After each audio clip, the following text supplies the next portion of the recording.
There was a comment, can she just not be the Bachelorette and be herself? Yeah. What's up, Charity? What do you got to say to that? That comment, honestly, it's not the first time I heard it, but I just didn't know. Again, this is the whole problem with me and Brayden. It's like what is told with me also gets shared again as a topic of discussion for the guys in the house. And that was like a problem for me. Excuse me. But when it comes to that comment, Brayden actually did share that with me on our one-on-one date.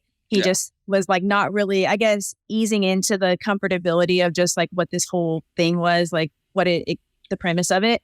And so I was trying to be like very comforting and like telling him like, I'm exactly what you're seeing is like, this is Charity. Like, you're going to get this here. You're going to get this when the show is over with. Like, there's no like non-authentic version of myself. And so that's kind of what I took it when he kept bringing that up. It's like, I just want you to be off for a second. I'm like, well, I don't get to be off. Like, I don't know what you mean by that. It's like, I'm the Bachelorette, but like, I'm also not just the Bachelorette. I'm Charity. Like, this is what I am. And it's like, I'm having conversations with you. I'm trying to get to know you. I don't know what you mean by this, but I think for him, like that was like a tactic for him to just kind of use to his advantage in a sense of like, I guess I really don't know what his intentions were with all of that, but it came across to me as like he was trying to label me as like not this authentic person.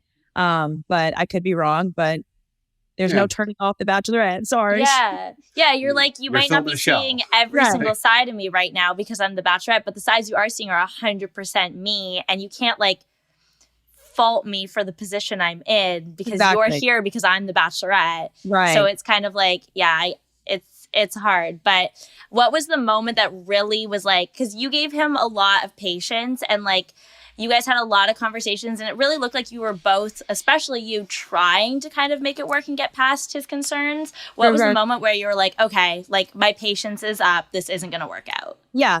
Honestly, it was, I don't want to say I have any regrets from the show, but like, you know, the moment where I'm like threatening to like take back his rose, I really should have acted then. But I was like, in my head, I always like, kind of overanalyze things a little bit too much. And it's like, well, what if I do it too soon and then like something changes? So that's kind of where my like head was at in that moment. But like when the whole Scamania, like on that group date, Brayden was really just, as Tanner said, do less. Like Brayden was doing so much that day. It was like starting to just like, in a way, like irritate me because I was like, I don't know. I was like, why are you acting like this? Like it was such erratic behavior. And it was just like, again, like Tanner said, overcompensating for something. And I saw like he was just being way more like voiceful and doing a lot more. So I was like, okay, this like we're going to have a conversation tonight. Little did I know like things were going to escalate to that manner.